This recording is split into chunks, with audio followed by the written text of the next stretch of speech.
पृथ्वी पर शांति थी।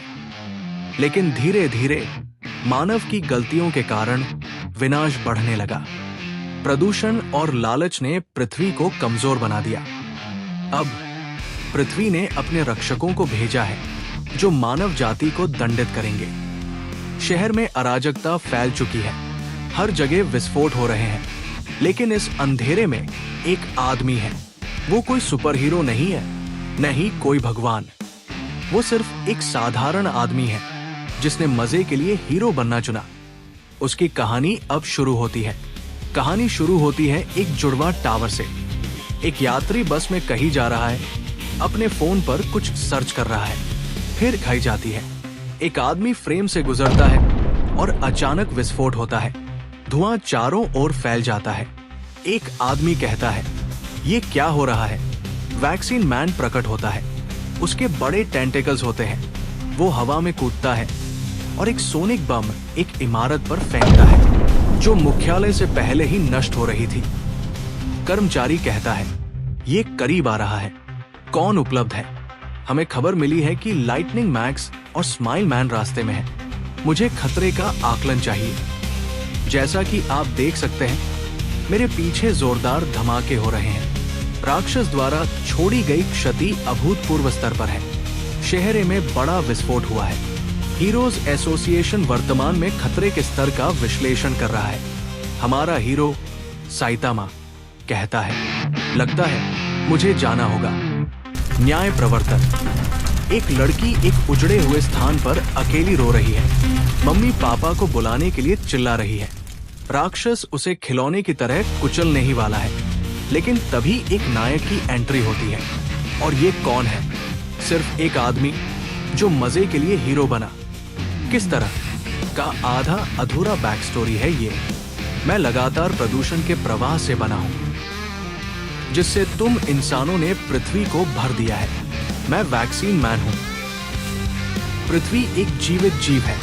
तुम इंसान केवल रोग फैलाने वाले जीवाणु हो जो उसकी जीवन शक्ति को खा रहे हो। मनुष्यों और उनकी दुष्ट सभ्यता को समाप्त करने के लिए पृथ्वी ने मुझे जन्म दिया है। तुम कहते हो ये सब मजे के लिए कर रहे हो। मजे के लिए?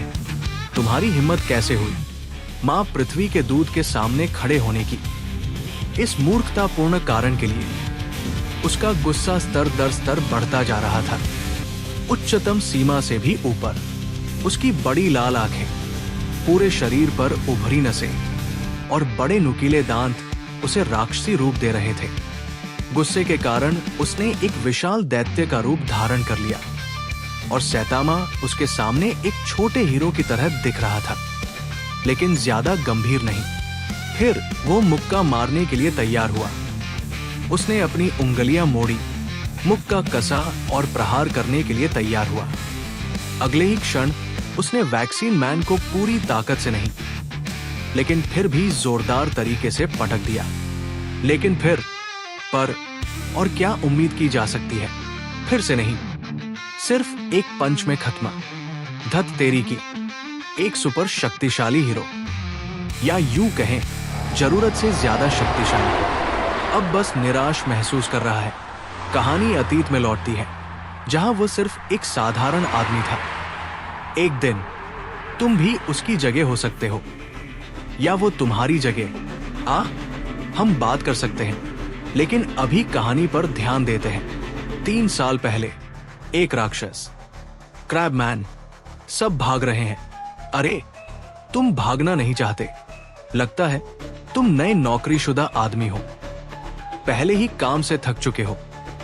मैंने बहुत ज्यादा केकड़ा खा लिया था और इस वजह से ये रूप ले लिया। क्रैबलांटे, तुम क्यों नहीं भाग रहे? तुम्हें मरने की इच्छा है? ऐसा कुछ नहीं। मैं कोई बिजनेसमैन नहीं हूं, मैं बेरोजगार हूं। अभी मैं नौकरी ढूंढ रहा हूं। आज एक और इंटरव्यू दिया था और बुरी तरह रिजेक्ट हो गया। अब मुझे किसी भी चीज की परवाह नहीं, तो सिर्फ इसलिए कि कोई क्रैबलांटे आ गया। मैं क्यों भागूं? अगर मैं भागूं नहीं तो क्या होगा? तुम्हारी आंखें मेरी तरह नीरस है। नीरस आंखों वाले को एक और नीरस आंखों वाला जाने देगा। इसके अलावा अभी मैं किसी और का शिकार कर रहा हूं, एक बड़े ठुड्डी वाले बच्चे का। और जब मैं उसे पकड़ लूंगा तो उसकी बाहें फाड़ दूंगा। क्या देख रहे हो? एक बड़ा ठुड्डी वाला बच्चा। अगर वो पकड़ा गया तो मर जाएगा। अरे बच्चे, तुमने एक बड़े केकड़े जैसे राक्षस से पंगा लिया है। वो पार्क में सो रहा था तो मैंने उसके ऊपर मार्कर से निप्पल बना दिए। यकीनन वही है। उसे अंदाजा भी नहीं कि उसने क्या किया। अब क्या करूं? मैं अभी भी मदद कर सकता हूं, लेकिन ये बच्चा बिल्कुल भी प्यारा नहीं है। ये मेरा मामला नहीं है। मुझे बस चलते रहना चाहिए। हाँ, कौन परवाह करता है। पकड़ लिया। मैं ये क्या कर रहा हूं? अरे बच्चे, वो तुम्हारे पीछे है। भागो, मेरी चिंता मत करो, बस भाग जाओ। मगर मेरी फुटबॉल, तुम्हारी बॉल। अरे क्या इरादा है? मत बताओ कि तुम इस बदबूदार बच्चे को बचाने जा रहे हो। सोचो, मैं पहले ही बहुत से लोगों को मार चुका हूं। जो कोई भी मेरे रूप का मजाक बनाता है उसे इसकी कीमत चुकानी पड़ती है। कोई अपवाद नहीं। वैसे उस बच्चे ने मेरे शरीर पर निप्पल बना दिए, एक परमानेंट मार्कर से। देखो इन पंजों को। मैं तौलिया भी इस्तेमाल नहीं कर सकता इसे मिटाने के लिए। रास्ते में आए तो मैं सुनिश्चित करूंगा कि तुम कभी नौकरी की तलाश भी न कर सको।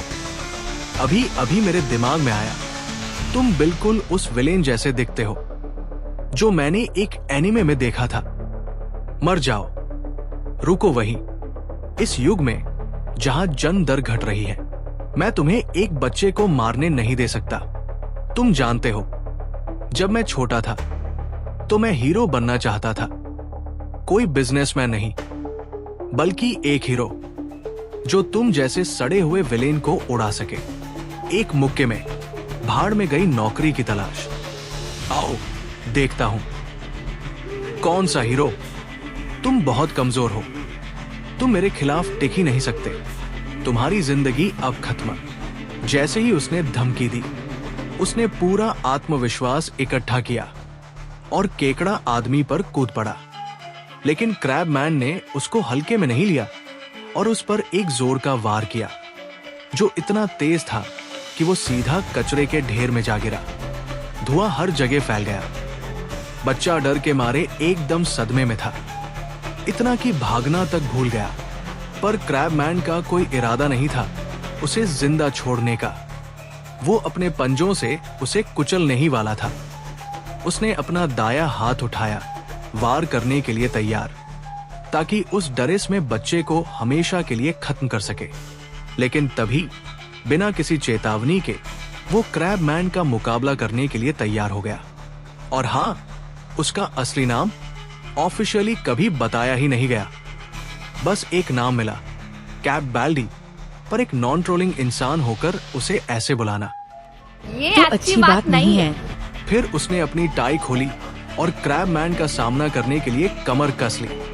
लेकिन इससे पहले कि वो कुछ करता, क्रैबमैन ने अचानक अपने पंजों से जोरदार हमला किया और बेरमी से उसके चेहरे पर वार कर दिया। उसने उसे बेरमी से घूंसा मारा, जिससे वो एक पल के लिए हवा में उछला और फिर जोर से जमीन पर गिरा।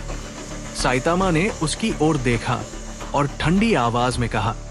उसका सिर अब खून से लथपथ था, लेकिन गुस्से से भरा वो फिर से लड़ने के लिए तैयार खड़ा था। टाई को हुक की तरह इस्तेमाल किया गया, जो उसकी आंख में धंस गई। जोर और भार के खिंचाव से आंख अपने कोटर से बाहर उखड़ गई। उसके साथ भीतर की मांसल नसें और ऊतक भी खिंचते चले आए, धीरे धीरे बाहर की ओर लहराते हुए। एक भयानक चीर की आवाज गूंजी और खुले घाव से खून तेजी से बहने लगा। हवा में हल्की छींटे उछालते हुए उसका शरीर कांपने लगा। अंदरूनी अंग धीरे धीरे बाहर खिसकते गए, जबकि उसका संतुलन डगमगाने लगा। घुटने कांपे और फिर वो अचानक नीचे गिर पड़ा। उसकी जीभ ढीली होकर बाहर आ गई, निश्चल और ठंडी, जबकि चारों ओर सन्नाटा छा गया। क्रैबमैन गिर पड़ा। लड़का बच गया। उसने बच्चे को बचा लिया। क्या वाकई 3 साल हो गए। उस दिन के बाद मैंने इतनी कड़ी ट्रेनिंग की कि मैं गंजा हो गया। मैं इतना शक्तिशाली बन गया कि कोई भी मुझे हरा नहीं सकता। मैं वो हीरो बन गया जिसका सपना देखा था। तो ये क्या है? क्या गलत है? मेरा दिल इतना खाली क्यों महसूस कर रहा है? 482 येन, कृपया। ठीक है। ओह, रुको, मेरे पास 82 येन है। जैसे ही उसने रकम चुकाई, भारी कदमों की गूंजती आवाज सुनाई। एक ही पल में सभी लोग घबराकर दुकान से बाहर भाग गए। लेकिन साइटामा जरा भी हैरान नहीं हुआ। वो शांतिपूर्वक दुकान के उस ओर बढ़ा जो पूरी तरह नष्ट हो चुकी थी, ये देखने के लिए कि इसका जिम्मेदार कौन है। जमीन पर एक विशाल पदचिन्ह उभरा हुआ था। उसने ऊपर देखा तो एक विशाल नग्न आदमी सामान्य इंसानों की तरह चलते हुए दिखाई दिया और उसके कंधे पर एक वैज्ञानिक खड़ा था। फिर वैज्ञानिक ने बोलना शुरू किया। उसकी आवाज अफरातफरी के बीच गूंज उठी। अविश्वसनीय, ये अविश्वसनीय है छोटे भाई। मैंने कभी नहीं सोचा था कि ये इतनी अच्छी तरह से काम करेगा। हाँ, ये मेरी कल्पना से कहीं अधिक है बड़े भाई। मेरा लक्ष्य दुनिया का सबसे मजबूत आदमी बनना था। सबसे मजबूत आदमी, ये मेरा सपना था। अंततः परम स्टेरॉयड बाइसेप्स किंग पूरा हो गया। छोटे भाई, इसे पी लो और तुम्हें वो शक्ति प्राप्त होगी जिसकी तुम तलाश कर रहे थे। क्या इसे पीना होगा? हाँ, मैंने इसे पीने में आसान बनाने के लिए स्ट्रॉबेरी फ्लेवर डाला है। भाई, हाँ, ये सही रहेगा। मेरी बुद्धि और तुम्हारी ताकत, सबसे महान दिमाग और सबसे शक्तिशाली शरीर को मिलाकर हम दोनों भाई इस धरती पर राज करेंगे और सब कुछ नष्ट कर देंगे। अविश्वसनीय, शानदार काम छोटे भाई। हजारों लोग मारे गए हैं। अब अगले शहर की ओर बढ़ो और उसे भी नष्ट कर दो। हाँ, यही है बड़े भाई। यही वो चीज है जिसकी मैं तलाश कर रहा था, सबसे मजबूत बनने की। ये एक आपातकालीन निकासी चेतावनी है। सिटी डी में एक विशाल प्राणी दिखाई दिया है। वो वर्तमान में सिटी बी की ओर बढ़ रहा है। सभी निवासी तुरंत खाली कर दें। मैं दोहराता हूं, विशाल प्राणी वर्तमान में। हाँ, भागो जैसे चूहे भागते हैं। उन्हें पकड़ो। मैं सबसे मजबूत आदमी हूं। मैं सबसे मजबूत आदमी हूं। मैं सबसे मजबूत आदमी हूं। क्या सोचते हो भाई? हाँ, सबसे मजबूत होने का कैसा महसूस हो रहा है? क्या तुम्हारे कंधे पर कोई बैठा है? कोई कपड़े पहनो। तुम्हारे कंधे पर जो आदमी बैठा है उसे मार दो। गलतफहमी के कारण उसने अपने ही भाई को मार दिया। भाई, ये कैसे हुआ? मैं बस ताकतवर बनना चाहता था और अब मैं आखिरकार सबसे मजबूत आदमी बन गया हूं। लेकिन मुझे नहीं पता तुम कौन हो, लेकिन मेरे भाई की मौत तुम्हारी गलती है। सबसे मजबूत विशालकाय आदमी अपने मृत भाई के शरीर के पास खड़ा था। उसके हाथ गुस्से से कांप रहे थे। उसकी सांसें तेज थी। उसकी आंखों में क्रोध चल रहा था। वो धीरे धीरे साइटामा की ओर मुड़ा। बिना किसी झिझक के उसने उसे अपनी जबरदस्त पकड़ में जकड़ लिया। उसकी विशाल मुट्ठी साइटामा के शरीर को कसकर दबोच रही थी। पूरी ताकत से उसने साइटामा को शहर के पार फेंक दिया, जिससे वो एक इमारत से टकरा गया। टक्कर इतनी भयंकर थी कि जमीन हिल गई। मलबा चारों ओर बिखर गया। लेकिन जब धूल छंटी, साइटामा पहले की तरह शांत खड़ा था। उसके चेहरे पर वही लापरवाह मुस्कान थी। जमीन में गहराई तक धंसने के बावजूद उस पर कोई असर नहीं पड़ा। गुस्से से दहाड़ते हुए विशालकाय आदमी हवा में ऊंची छलांग लगाकर जमीन पर उतरा और साइटामा पर हमला करने लगा। उसकी मुट्ठियां जमीन पर जोर जोर से पड़ रही थी, जिससे पूरी धरती कांपने लगी। हर एक घूंसा जबरदस्त झटके पैदा कर रहा था। वो गरजते हुए चिल्लाया, देखो हमारी भाईचारे की ताकत। उसने साइटामा पर लगातार भीषण वार किए। उसकी ताकत से जमीन में एक विशाल गड्ढा बन गया। इसके बाद वो कुछ देर के लिए रुका। उसकी मुट्ठियां अब भी कांप रही थी। उसने अपने भाई के टूटे हुए शरीर की ओर देखा और अचानक उसका क्रोध फीका पड़ने लगा। उसकी आंखों में एक खालीपन सा आ गया। मैं सबसे शक्तिशाली हूं, उसने धीमे स्वर में कहा। उसकी आवाज कांप रही थी। तो क्या हुआ अगर मैं हूं? उसकी निगाहें अपने भाई के बेजान शरीर पर टिकी रहीं। मुझे खालीपन महसूस हो रहा है। कुछ पल तक पूरे युद्ध क्षेत्र में खामोशी छा गई, लेकिन फिर गहरे धुएं और मलबे के बीच से एक परछाई बाहर निकली। साइटामा मलबे से उछलते हुए हवा में कूदा, पूरी तरह अडिग और शांत। उसने हल्का सा सिर झुकाया और कहा, अब समझ गए, है ना? इससे पहले कि विशालकाय आदमी कुछ समझ पाता, साइटामा का घूंसा उसकी आंखों के सामने चमका और अगले ही पल उसकी पूरी ताकत उसके चेहरे पर जा टकराई। इतनी जबरदस्त टक्कर हुई कि हवा में कंपन फैल गया। विशाल शरीर झटके से मुड़ गया। उसकी आंखों से जीवन की रोशनी चली गई। उसका विशाल शरीर आकाश में उछलता हुआ शहर भी में जा गिरा। जमीन हिल उठी और फिर खामोशी छा गई। सब कुछ एक ही घूंसे में खत्म हो चुका था। अत्यधिक ताकत काफी उबाऊ होती है। सिटी भी नष्ट हो गई। ऐसा कोई संकेत नहीं है कि दुनिया की बुराइयां खत्म हो रही है। यह तब भी नहीं बदला जब मैं हीरो बना। दूसरे शब्दों में यह कहा जा सकता है कि मैंने कोई प्रभाव नहीं डाला। मुझे इससे कोई विशेष दुख नहीं होता, लेकिन हाल ही में कुछ चीजें परेशान कर रही हैं। जैसे जैसे दिन बीत रहे हैं, मेरी भावनाएं मुझसे दूर होती जा रही हैं। डर, तनाव, खुशी, गुस्सा, अब मैं इनमें से कुछ भी महसूस नहीं करता। ताकत के बदले शायद मैंने कुछ ऐसा खो दिया है जो इंसान होने के लिए आवश्यक था। व्रूम व्रूम, अगर तुमने मुझे देख लिया तो छुपने का कोई मतलब नहीं। मैं सुपर कस्टम यो 649 ZMK 2 हूं। मुझे कस्टम कार बनाने में खुशी मिलती थी, इसीलिए मैंने खुद को सजाया। डर, घबराहट, गुस्सा, मैं कस्टम कार से प्यार करने वाला राक्षस हूं। अगर तुमने मेरे रास्ते में आने की सोची तो मैं तुम्हारे बड़े हेडलाइट पर चमक डाल दूंगा, लेकिन अब बस एक पंच काफी है। लगता है आज रात चावल और अंडे खाऊंगा। हर दिन मैं बिना किसी चोट के घर आता हूं और अपने दस्ताने धोता हूं। जब मैं राक्षसों से लड़ता हूं तो मुझे कभी ऐसा नहीं लगता कि मेरा दिल इसमें लगा हुआ है। मैं हीरो का काम सिर्फ एक शौक के रूप में करता हूं। दूसरे शब्दों में, जब तक मुझे इसमें मजा आता है तब तक मुझे परवाह नहीं। फिर साइतामा पर हमला किया जाता है और उसे पूरी ताकत से घर के बाहर फेंक दिया जाता है और घर नष्ट हो जाता है। वो चिल्लाता है, मेरा घर। तभी उस पर पीछे से हमला हुआ।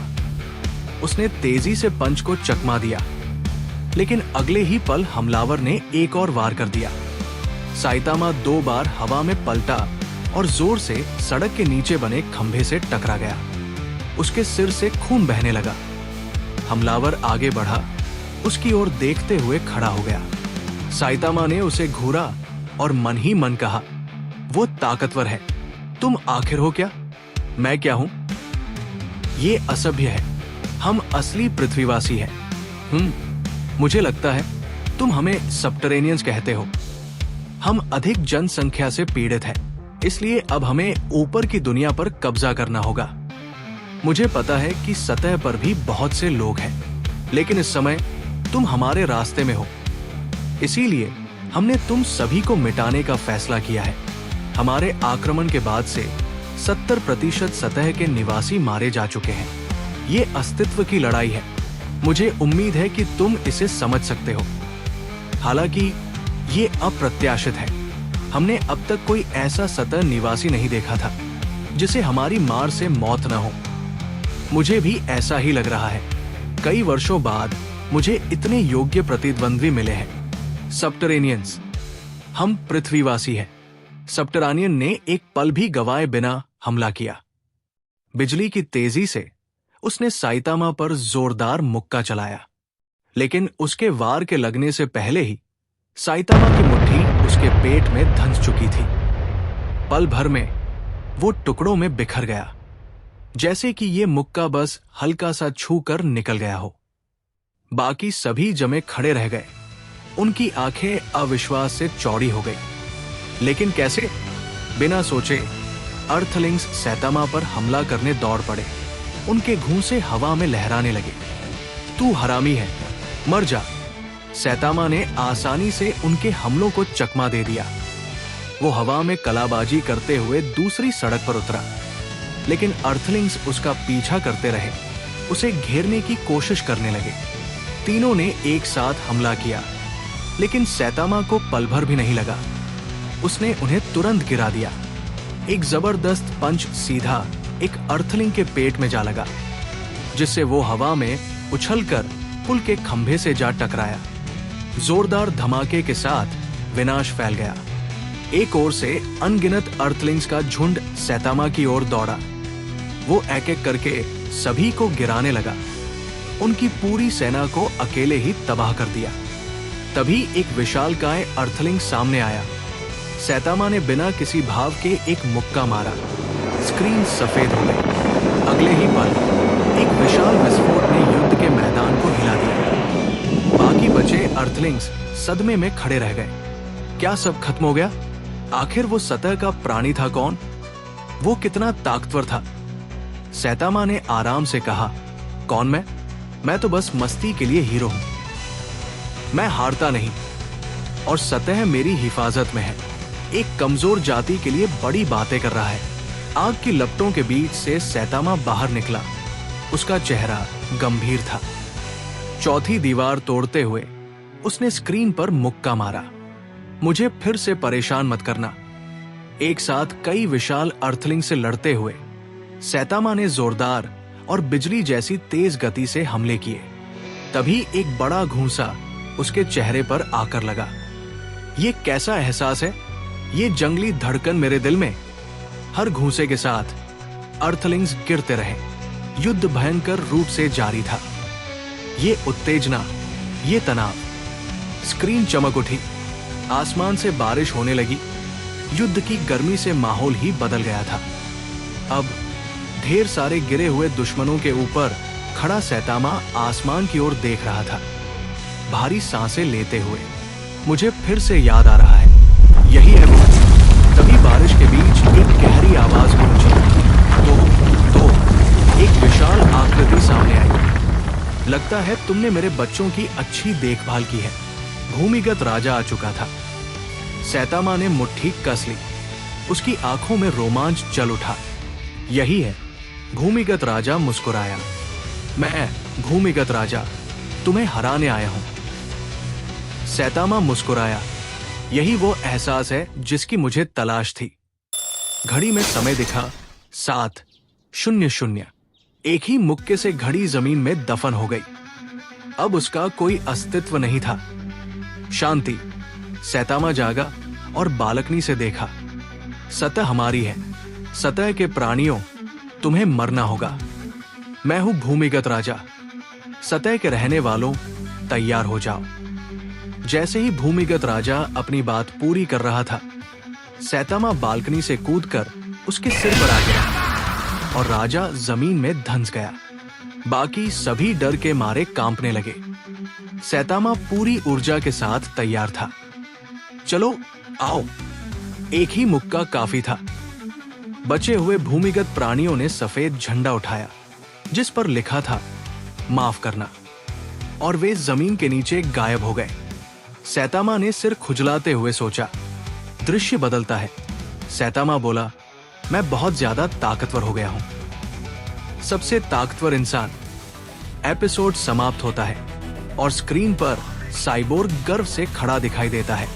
एक साइबोर्ग उजड़े हुए मैदान में खड़ा था। चारों ओर बेजान जानवरों के शव पड़े थे, किसी महामारी का शिकार। उसने शहर की ओर देखा। समय पूरा हो गया। आशा है कि आप सब अगले अध्याय के लिए तैयार हैं।